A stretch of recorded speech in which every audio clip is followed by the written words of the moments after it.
أشهد أن لا إله إلا الله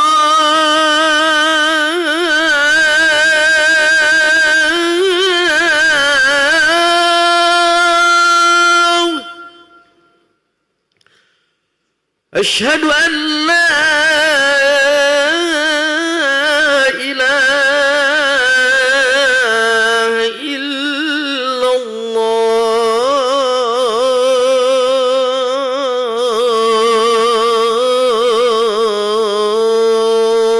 الله أشهد أن محمدًا رسول الله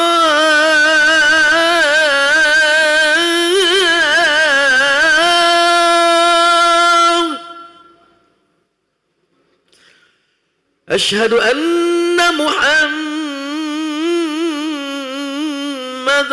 رسول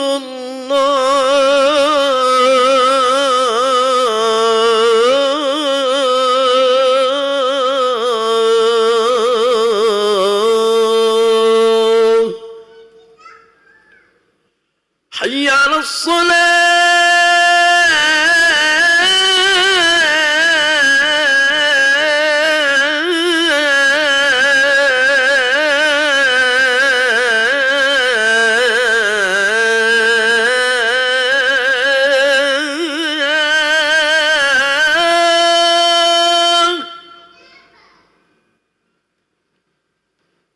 حي على الصلاة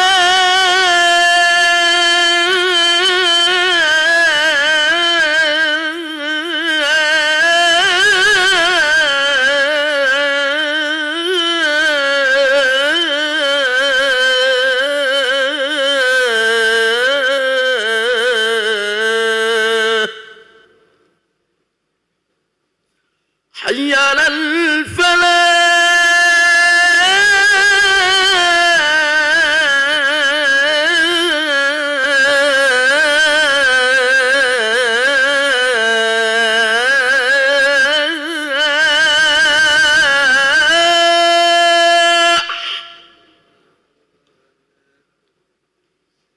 حي على الفلاح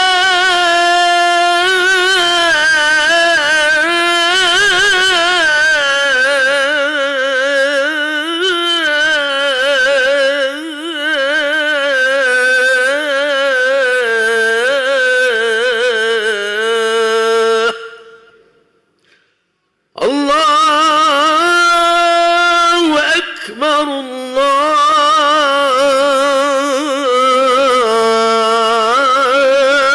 الله أكبر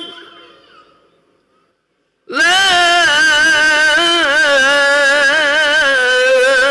إله إلا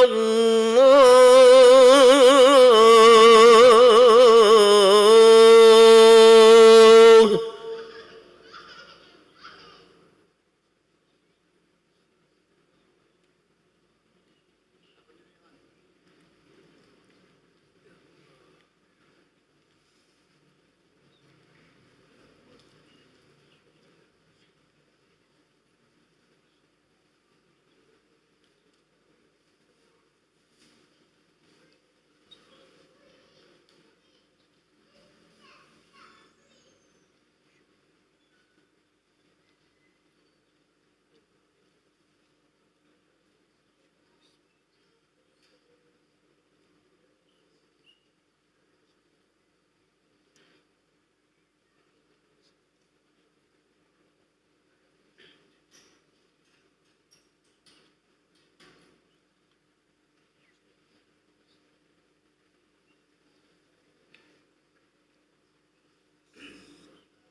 Bismillahirrahmanirrahim. Assalamualaikum warahmatullahi wabarakatuh. Alhamdulillahi rabbil alamin. Allahumma salli ala sayyidina Muhammad wa ala ali sayyidina Muhammad. Amma ba'du. Hadirin para jamaah yang berbahagia, selamat datang ahlan wa sahlan wa marhaban bihudurikum fil Masjid Sultan Mahmud Badarudin Jaya Wikromo Palembang. Hari ini hari Senin tanggal 8 Zulqaidah 1446 Hijriah bertepatan dengan 5 Mei 2025 Miladiyah. Mari bersama kita melaksanakan salat maghrib berjamaah. Adapun selaku petugas pada hari ini telah kita dengarkan kumandang azan oleh muadzin Al-Ustadz Ahmad Fitraya di SPDI, dan salat maghrib nanti akan diimami oleh Al-Ustadz Kemas Abdurrahman Huzaifi Al-Hafiz. Serta dilanjutkan cawisan rutin ba'da salat maghrib bersama guru kita Al-Mukarram Al-Ustadz Haji Muhammad Ubaidillah Lu'ai Ad-Dimsyiki MSI yang akan membahas kitab Tafsir Al-Ahkam. Untuk ketertiban dan kenyamanan dalam beribadah, jamaah diharapkan untuk tidak mengaktifkan handphonenya, dan barang-barang milik jamaah harap dijaga sendiri atau dititipkan pada tempat yang telah kami sediakan, serta kami menghimbau kepada para jamaah untuk berniat iktikaf ketika masuk ke masjid dan dapat mengikuti rangkaian zikir dan doa setelah salat bersama imam sampai selesai. Demikianlah harap dimaklumi. Atas perhatiannya kami pengurus Masjid Sultan Mahmud Badarudin Jaya Wikromo Palembang mengucapkan terima kasih. Selamat menunaikan salat maghrib berjamaah. Semoga Allah Subhanahu wa taala menerima amal ibadah kita. Amin ya rabbal alamin. Wabillahi taufik wal hidayah. Wassalamualaikum warahmatullahi wabarakatuh. Allahu akbar, Allahu akbar. Asyhadu an la ilaha illallah. Asyhadu anna Muhammadar Rasulullah. Hayya 'alas salati, hayya 'alal falah. Qad qamatis salatu, qad qamatis salah. Allahu akbar, Allahu akbar. La ilaha illallah.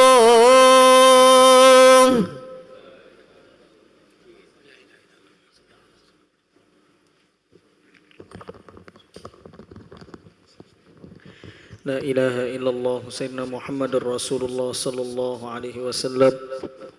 Suf aqimu sufufakum fa inna tasyata sufu min tamamis shalah. Luruskan dan rapatkan shaf. Qul a'udzu birabbin nas malikin nas ilahin nas min syarril waswasil khannas alladzi yuwaswisu fi sudurin nas minal jinnati wan nas fa innahu la haula wala quwwata illa billahil aliyyil azim. Rabbi a'udzu bika min hamazati syayatin wa a'udzu bika rabbi an yahdurun. La ta'ala ya karim salli faradul maghribi thalath rak'atain dan imaman lillahi ta'ala. Allahu akbar. Subhanallah bukratan wa asilan wa jaddu wa jaddu. Inna salati wa nusuki wa mahya wa mamati lillahi rabbil alamin. Syarika lahu wa bidzalika.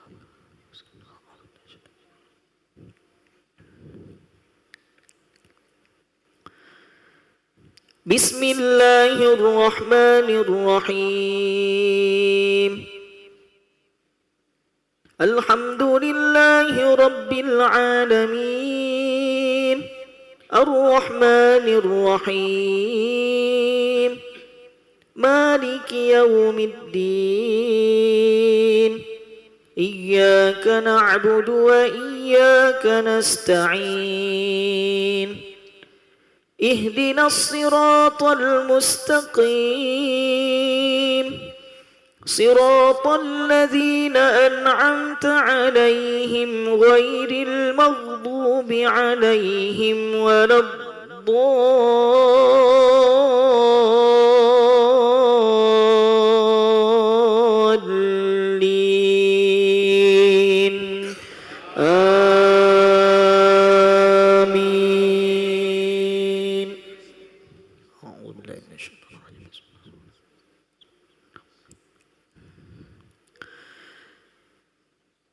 الذين يأكلون الربا لا يقومون إلا كما يقوم الذي يتخبطه الشيطان من المس ذلك بأنهم قالوا إنما البيع مثل الربا وأحل الله البيع وحرم الربا فمن جاءه موعظة من ربه فانتهى فله ما سلف وأمره إلى الله ومن عاد فأولئك أصحاب النار هم فيها خالدون يمحق الله الربا ويربي الصدقات والله لا يحب كل كفار أثيم إن الذين آمنوا وعملوا الصالحات وأقاموا الصلاة وآتوا الزكاة لهم أجرهم عند ربهم ولا خوف عليهم ولا هم يحزنون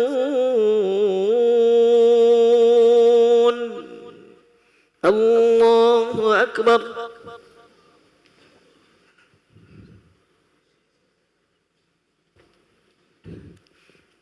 سمع الله لمن حمده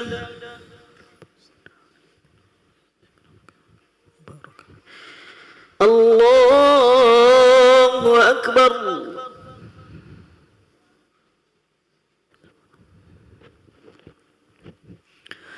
الله أكبر رب اغفر لي وارحمني واجبرني وعافني واعف عني الله أكبر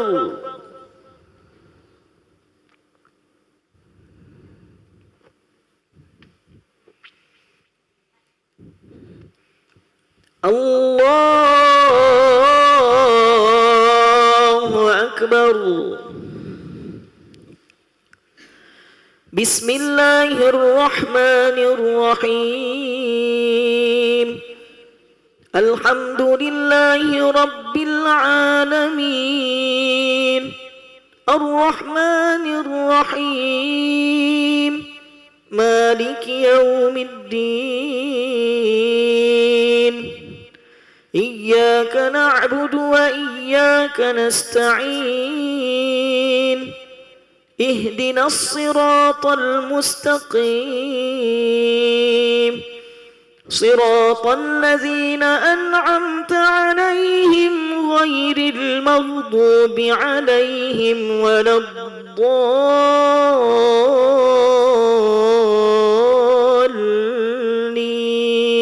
الضالين آمين أعوذ بالله من الشيطان الرجيم يا أيها الذين آمنوا اتقوا الله وذروا ما بقي من الربا إن كنتم مؤمنين فإن لم تفعلوا فأذنوا بحرب من الله ورسوله وإن تبتم فلكم رؤوس أموالكم لا تظلمون ولا تظلمون وإن كان ذو عسرة فنذرة إلى ميسرة وأن تصدقوا خير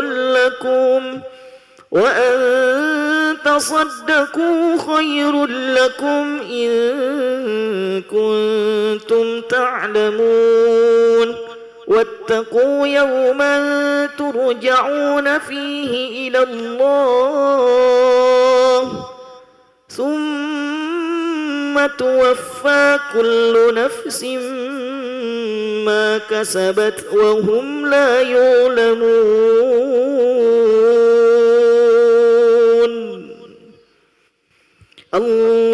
الله أكبر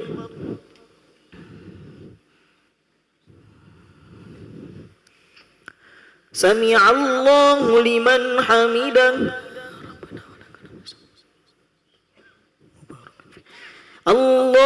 الله أكبر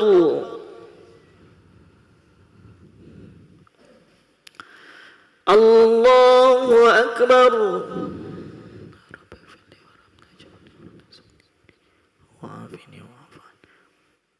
الله أكبر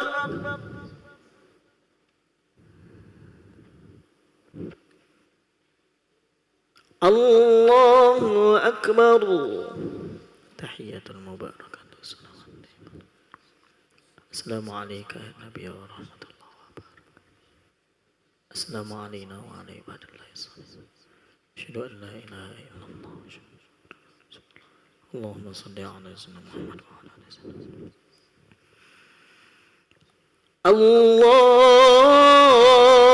الله أكبر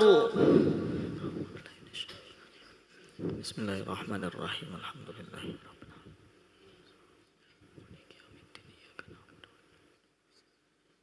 اهدنا الصراط المستقيم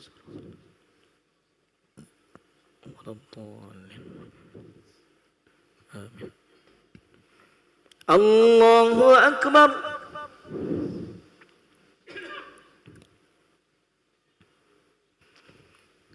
سمع الله لمن حمده ربنا ولك الحمد بارك فيك الله أكبر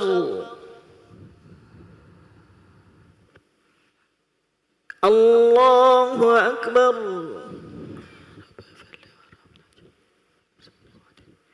وعافني الله أكبر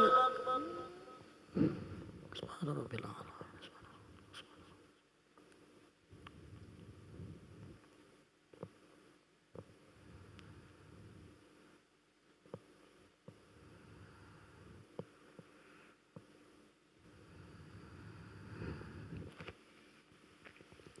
الله أكبر تحية المباركة السلام عليك يا نبي ورحمة الله وبركاته السلام علينا وعلى عباد الله الصالحين أشهد أن لا إله إلا الله اللهم صل على سيدنا محمد وعلى آله وسلم وبارك على سيدنا محمد وبارك على سيدنا في العالمين إنك حميد مجيد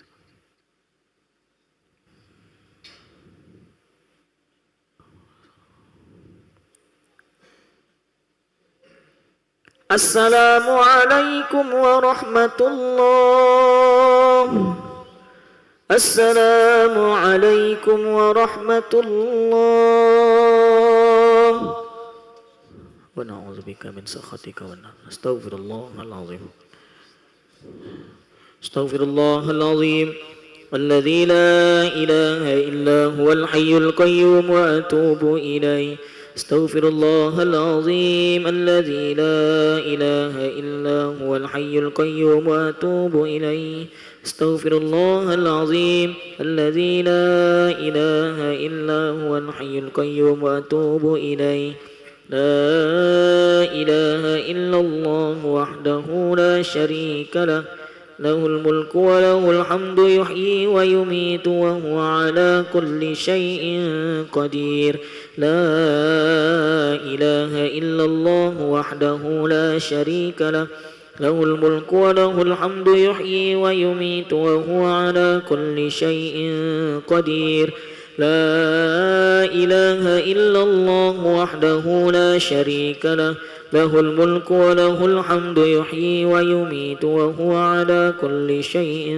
قدير لا إله إلا الله وحده لا شريك له له الملك وله الحمد يحيي ويميت وهو على كل شيء قدير لا إله إلا الله وحده لا شريك له له الملك وله الحمد يحيي ويميت وهو على كل شيء قدير لا إله إلا الله وحده لا شريك له له الملك وله الحمد يحيي ويميت وهو على كل شيء قدير لا إله إلا الله وحده لا شريك له له الملك وله الحمد يحيي ويميت وهو على كل شيء قدير لا إله إلا الله وحده لا شريك له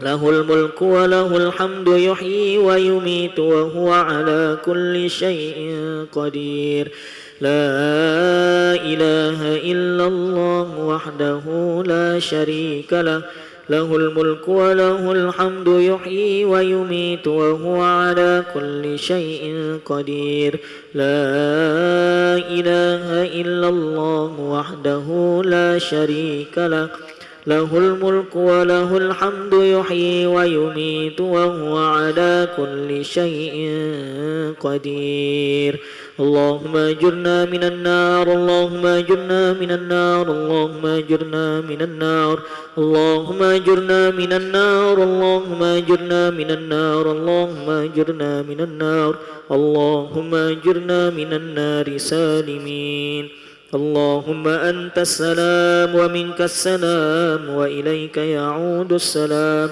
فحينا ربنا بالسلام وأدخلنا الجنة دار السلام تباركت ربنا وتعاليت يا ذا الجلال والإكرام أعوذ بالله من الشيطان الرجيم بسم الله الرحمن الرحيم الحمد لله رب العالمين الرحمن الرحيم مالك يوم الدين إياك نعبد وإياك نستعين اهدنا الصراط المستقيم صراط الذين أنعمت عليهم غير المغضوب عليهم ولا الضالين آمين وإلهكم إله واحد لا إله إلا هو الرحمن الرحيم الله لا إله إلا هو الحي القيوم لا تأخذه سنة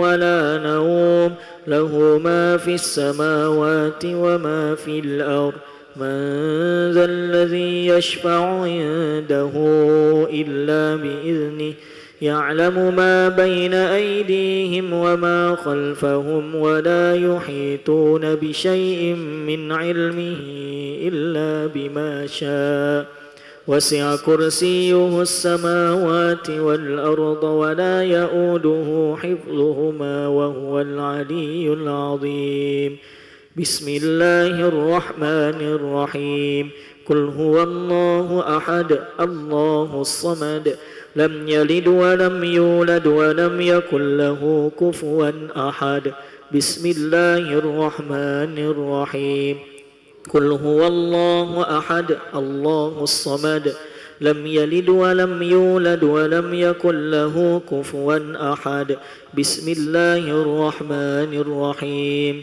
قل هو الله أحد الله الصمد لم يلد ولم يولد ولم يكن له كفوا أحد إلهي يا ربي يا ربنا يا معبود سبحان الله سبحان الله سبحان الله سبحان الله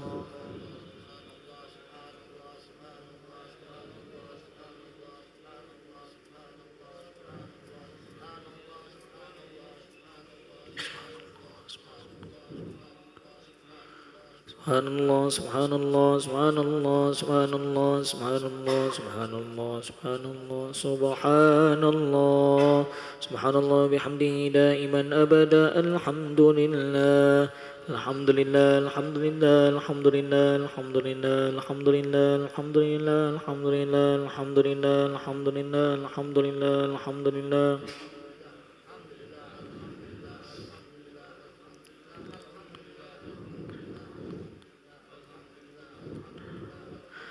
Alhamdulillah, alhamdulillah, alhamdulillah, alhamdulillah, alhamdulillah, alhamdulillah, alhamdulillah, alhamdulillah, alhamdulillah, alhamdulillah, alhamdulillah, alhamdulillahi rabbil alamin ala kulli halin wa fi kulli halin wa bi ni'mah. Allahu akbar, Allahu akbar, Allahu akbar, Allahu akbar, Allahu akbar, Allahu akbar. الله أكبر الله أكبر الله أكبر الله أكبر الله أكبر الله أكبر الله أكبر الله أكبر الله أكبر الله أكبر الله أكبر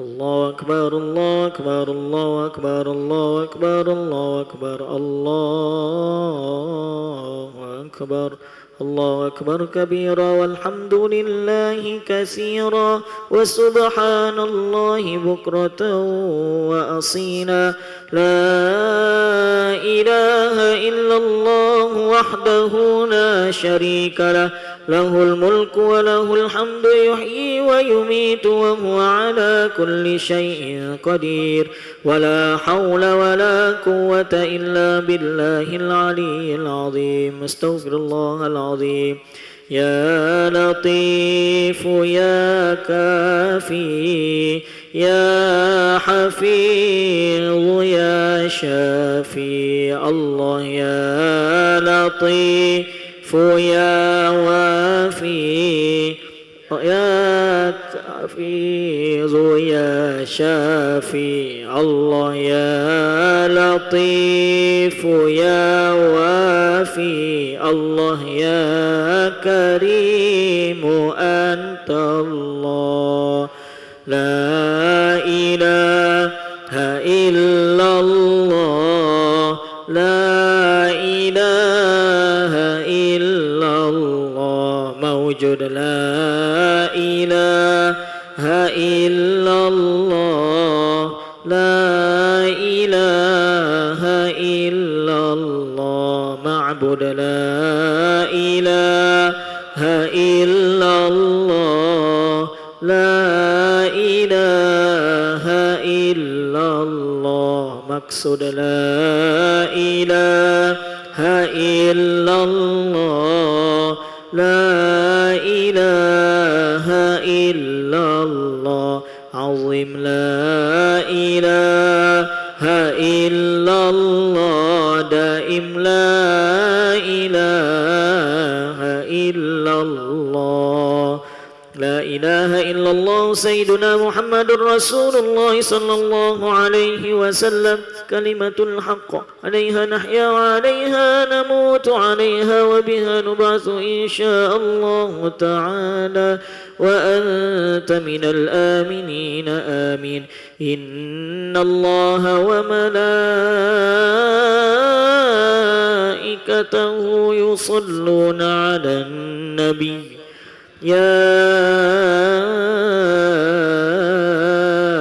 أيها الذين آمنوا صلوا عليه وسلموا تسليما اللهم صل وسلم وبارك عليه وعلى آله الفاتحة إلى روح شفينا ورسول الله سيدنا ومولانا محمد عبد الله صلى الله عليه وآله وسلم وعلى آله وأصحابه وأزواجه وذرياته وأهل بيته وجميع الحفاظ الكرام خصوصا شيخ عبد القادر الجيلاني وخصوصا أبو ياسين محمد النلوي المالكي الحسن وأصولهم وفروعهم ثم إلى أستاذنا ومربنا الحبيب أحمد بن عبد الله الحبشي والحبيب عبد الرحمن بن عبد الله الحبشي ثم إلى روح خصوصا سيد الحفاظ الكرام كي هجي عبد الراسي الصديق الحفيظ وكي هجي دالان سعد كندس وكي هجي سيزيل المصطفى وكي هجي دلان علي وكي هجي زين شكري وكي هجي أحمد توفيق مسنوري وكي هجي صلي ناسبوان من هجي أنوار ناسبوان ثم إلى روح خصوصا أستاذنا ومربنا كي هجي كي أقوس أحمد نووي دنشي الحفيظ كي أسنشي كمس جنيدي أزاري الحفيظ مسجد نوني وكي هجي مدرس وكي هجي حسن تمرين مدني والحبيب حسن بن جعفر السقا والحبيب منذر وفان مساوى والحبيب مهدي بن محمد شهاب وكلهم جميعا وجميع المسلمين والمسلمات ولكل نية صالحة وعلنا وما سلفنا الصالح وإلى حضرة النبي مصطفى محمد صلى الله عليه وسلم الفاتحة أعوذ بالله من الشيطان الرجيم. بسم الله الرحمن الرحيم. الحمد لله رب العالمين الرحمن الرحيم مالك يوم الدين إياك نعبد وإياك نستعين اهدنا الصراط المستقيم صراط الذين أنعمت عليهم غير المغضوب عليهم ولا الضالين آمين. أعوذ بالله من الشيطان الرجيم. بسم الله الرحمن الرحيم. الحمد لله رب العالمين حمد الشاكرين حمد الناعمين حمدا يوافي نعمه ويكافئ مزيده. يا ربنا لك الحمد كما ينبغي لجلال وجهك الكريم وعظيم سلطانك.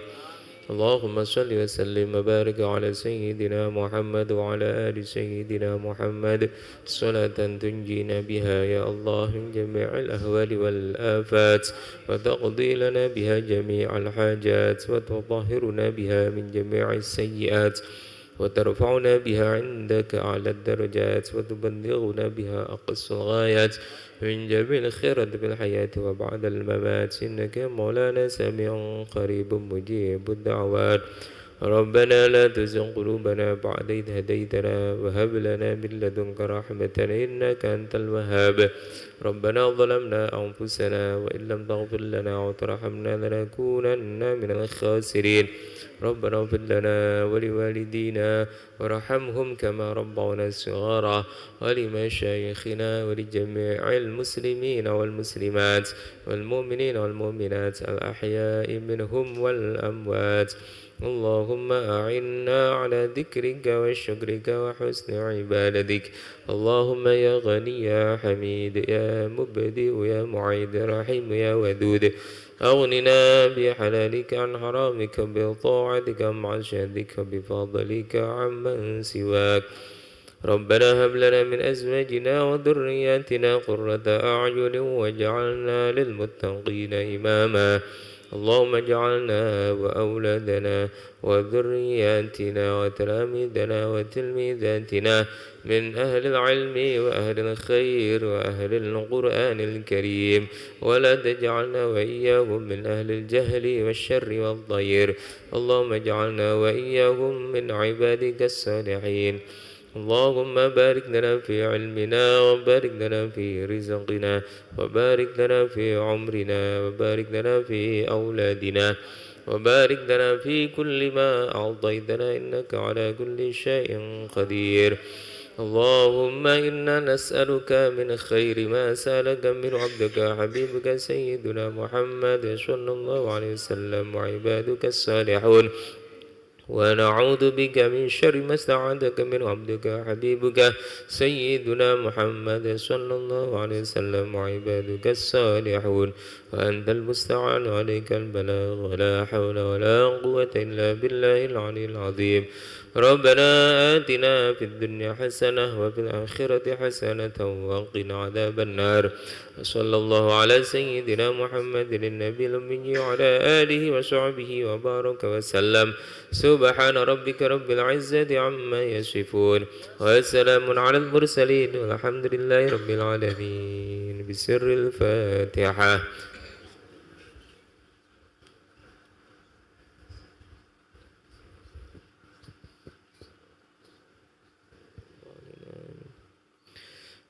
آمين يا الله من يا مجيب السائلين. اللهم بحق الفاتحة وبسر الفاتحة وبمعجزات الفاتحة أن ترزقنا صحة وسلامة في الدين والدنيا والآخرة.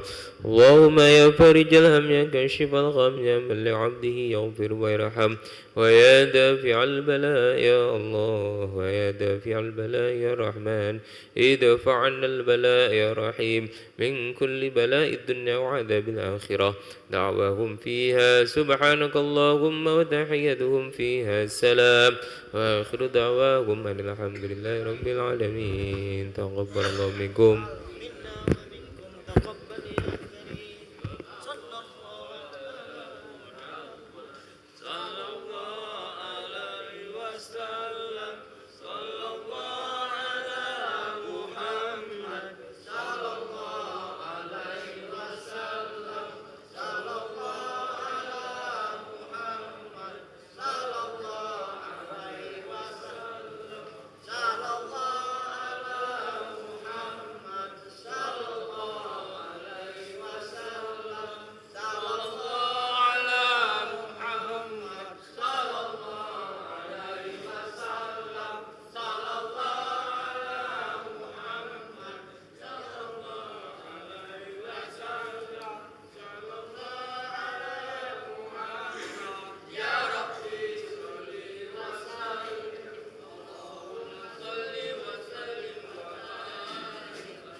Assalamualaikum warahmatullahi wabarakatuh. Ila hadratin Nabil Mustafa Sayyidina Maulana Muhammadin sallallahu alaihi wasallam wa alihi wa ashabihi wa azwajihi wa dhurriyyatihi wa jami' ikhwanihi minal anbiya wal mursalin syuhada as-salihin al-ulama al-amilin masyayikhina fid din wa li kulli waliyyin waliyah min masyariqil ardi ila magharibiha ومشايخنا وأساتذتنا ومعلمينا وعلمائنا وإلى آبائنا وأمهاتنا وأجدادنا جداتنا ووصولهم وبرعهم شعور الله لهم الفاتحة. أعوذ بالله من الشيطان الرجيم. بسم الله الرحمن الرحيم. الحمد لله رب العالمين الرحمن الرحيم مالك يوم الدين إياك نعبد وإياك نستعين اهدنا الصراط المستقيم صراط الذين أنعمت عليهم غير المغضوب عليهم ولا الضالين آمين. بسم الله الرحمن الرحيم. الحمد لله رب العالمين والصلاة والسلام على أشرف الأنبياء والمرسلين سيدنا ونبينا محمد وعلى آله وصحبه أجمعين. Rabbi shrah li sadri wa yassir li amri wa hlul 'uqdatam min lisani yafqahu qawli. Amin ya rabbal alamin. Hadratal muhtaramin yang selalu kita muliakan, para alim, para ulama, para asatidz, para guru-guru kita semua, semoga senantiasa beliau-beliau diberi kesehatan oleh Allah Subhanahu wa taala.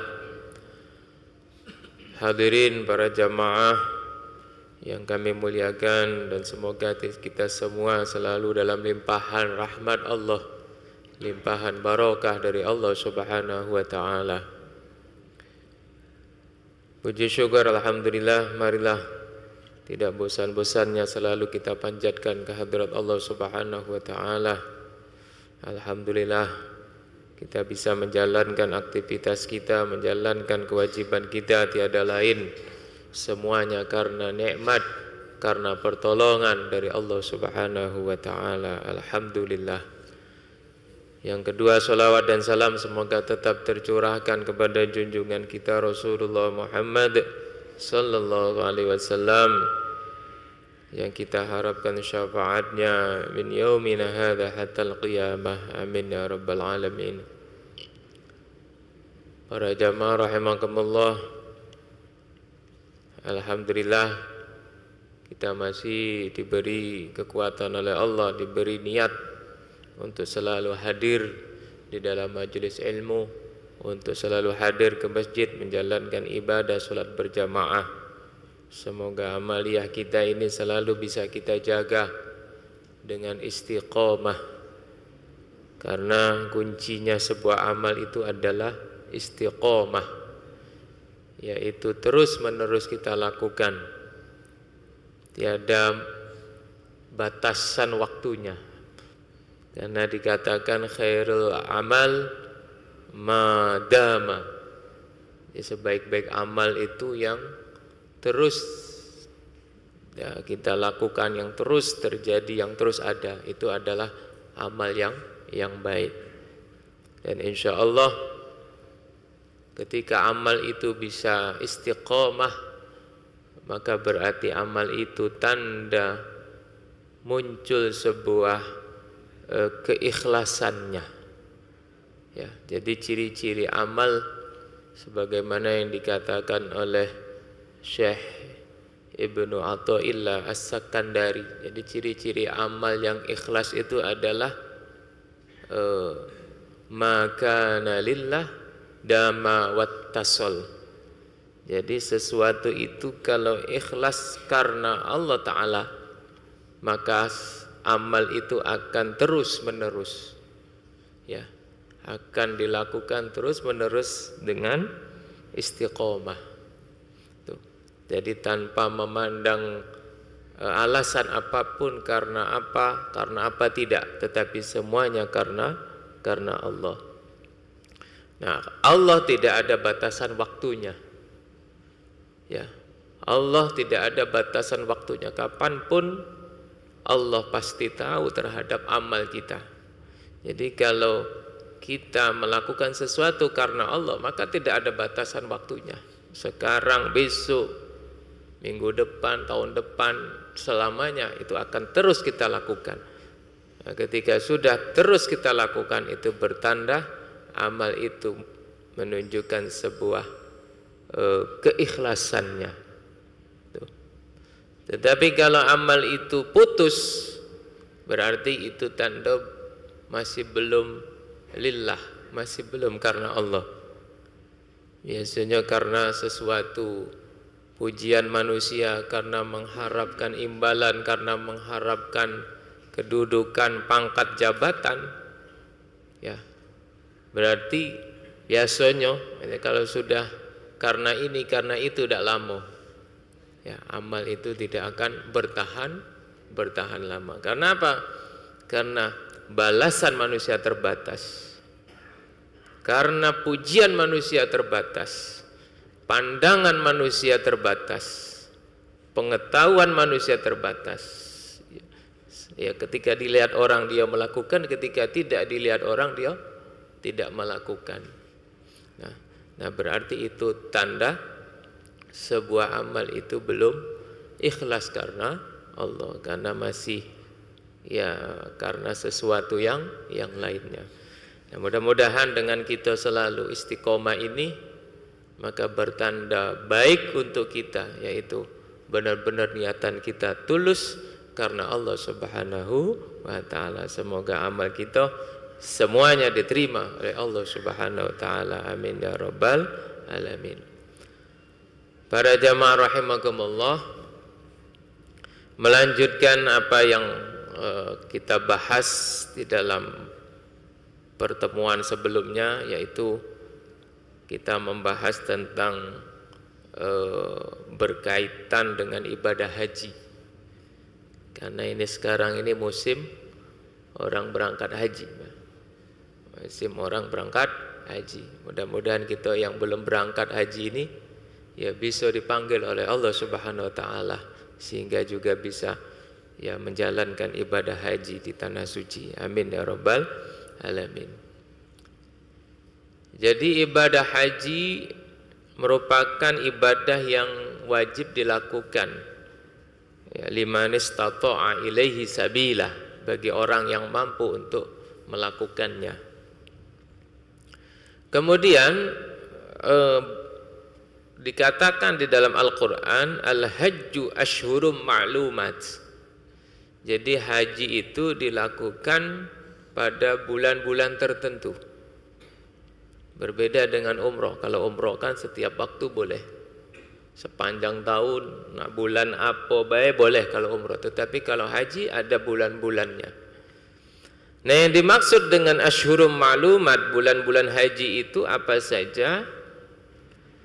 Nah, jumhurul ulama, mayoritas ulama, yaitu Imam Malik, Imam Syafi'i dan Imam Ahmad berpendapat ila anna ashhurul haji, jadi bulan-bulan haji itu dimulai dari Syawal, Dzulqa'dah dan 10 hari dari bulan Dzulhijjah, yaitu puncaknya wukuf tanggal 9, kemudian mulai menyelesaikan tawaf, sa'i, melempar jumrah tanggal 10.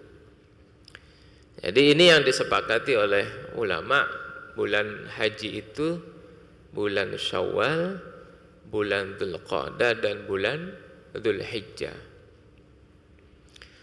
Nah, kemudian bagaimana hukumnya ketika ada orang yang berniat haji tetapi belum masuk bulan itu? Orang datang ke Mekah misalnya sebelum bulan Syawal, yaitu masih bulan Ramadan, datang ke Mekah, dialah niat haji. Nah, niat haji itu bagaimana hukumnya? Di dalam kitab ini dibahas ikhtalafal fuqaha fi man ahrama bil haji qabla ashhuril hajj hal yasihhu ihramuhu. Ketika ada orang yang berihram, ihram itu menggunakan pakaian dan juga ya berniat untuk melaksanakan ihram. Ihramnya itu ihram haji, tetapi dia berada di bulan sebelum bulan haji, yaitu bulan Ramadan misalnya.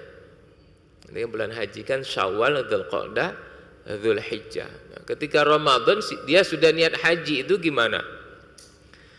Maka di sini ada beberapa pendapat ya di kalangan para ulama. Al-awwal ruwiya an Ibnu Abbasin annahu qala min sunnatil haji ay yuhrima bihi fi ashhuril haji. Menurut pendapat Ibnu Abbas ini seorang sahabat yang terkenal dengan keahliannya atau kealimannya di bidang tafsir. Ibnu Abbas mengatakan bahwasannya ihram di bulan haji itu hukumnya sunnah, tidak harus, tidak wajib. Ya, sunnah saja. Sehingga ketika ada orang datang ke Mekah sudah berniat haji sebelum Syawal, misalnya ketika masih bulan Ramadan sudah berniat haji, menurut Ibnu Abbas hajinya sah. Hajinya sah. Ini pendapat yang pertama. Tapi yang namanya ihram itu luar biasa ininya. Beratnya. Ya, orang pakai baju ihram kalau dari bulan Ramadan sampai nunggu bulan haji Syawal, Dzulqa'dah, Dzulhijjah, ini kan cukup lama sekali. Karena apa? Karena larangan-larangannya cukup banyak untuk orang yang menjalankan ihram atau berhaji itu. Nah, pendapat pertama menurut Ibnu Abbas tadi, ihram di bulan haji itu sunnah, sehingga boleh saja kalau sebelum bulan haji dia sudah berihram. Pendapat yang kedua, ats-tsani mazhabus Syafi'i, anna man ahrama bil haji qabla asyuril hajj lam yajuz dzalika wa yakunu umratan. Ya, jadi menurut Imam Syafi'i, orang yang berihram datang ke tanah suci Mekah, berihram, berniat haji dan berniat haji, maka menurut Imam Syafi'i tidak boleh. Tidak boleh. Maksudnya apa? Niat hajinya itu tidak sah. Sehingga ihram yang dilakukannya itu adalah berhukum umroh, hanya umroh saja, tidak bisa haji. Jadi kalau belum bulan Syawal, orang sudah niat haji, itu hukumnya hajinya belum sah, tapi ibadahnya menjadi ibadah umroh. Jadi yang sahnya umroh. Masih Ramadan datang ke Mekah, nah itu kemudian di ihram niat haji belum sah. Yang sah adalah umroh. Nah, itu yang sah adalah umroh. Jadi menurut Imam Syafi'i, ketika orang mau haji benar-benar sudah masuk bulan Syawal. Ya, sudah masuk bulan Syawal. Ya, atau sekarang bulan Dzulqa'dah. Nah, itu. Namun demikian jarang sekali kalau orang haji mulainya Syawal. Karena apa? Karena tadi menunggu lama dia sampai wukuf tadi kan. Nah, itu menunggu lama sekali sampai wukuf 9 Dzulhijjah. Nah, itu pendapat yang kedua. Yang ketiga, madhabu Ahmad bin Hanbal annahu makruhun faqat wa yajuzu al-ihramu qabla dukhuli ashhuril hajj. Jadi menurut madhab Imam Ahmad bin Hanbal, madhab Hambali, mengatakan orang yang ihram sebelum bulan haji itu hukumnya makruh. Jadi hanya makruh, tidak sampai haram atau tidak menganggap tidak sah hajinya. Jadi hajinya tetap sah, namun hukumnya makruh. Ini menurut madhab Imam Ahmad bin Hambal. Ya. Sedangkan pendapat yang keempat, ar-rabi'u madhabu Abi Hanifah jawazul ihram fil haji fi jami'is sanah kulliha. Nah, ini lebih enak lagi nih. Jadi menurut madhabnya Imam Abu Hanifah dan termasuk juga sebagian ulama madhab Maliki mengatakan boleh ihram berniat haji sepanjang tahun, ya, niatnya maksudnya. Kalau amaliyahnya kan tetap setahun sekali, yaitu wukuf di Arafah dan seterusnya itu. Tetapi kalau mulai niatnya kapan? Sepanjang tahun silakan berniat dan hajinya dihukumi sah. Misalnya dia sudah mulai niat di bulan Ramadan, boleh. Dia sudah mulai niat di bulan Sya'ban, boleh. Ya, asalkan dia mampu. Asalkan dia mampu menjaga ihram itu sampai wukuf, kemudian menjalankan melempar jumrah, mabit di Musdalifah, mabit di Mina, mabit Musdalifah, mabit di Mina, melempar jumrah, kemudian tawaf sa'i. Asalkan itu dilakukan semua, ya hajinya sah. Itu. Nah, tapi kan nunggu ihramnya itu yang cukup lama. Yang jago ihramnya itu yang cukup lama. Misalnya datang ke Mekah, dia sudah niat haji, bulannya masih bulan Syawal misalnya, atau masih bulan Ramadan. Nah, berarti dia harus berpakaian ihram terus, harus menjaga jangan sampai melakukan larangan ihram, ya. Sampai kapan? Sampai wukuf tanggal 9 Dzulhijjah. Berarti berapa bulan? Bisa 3 bulan.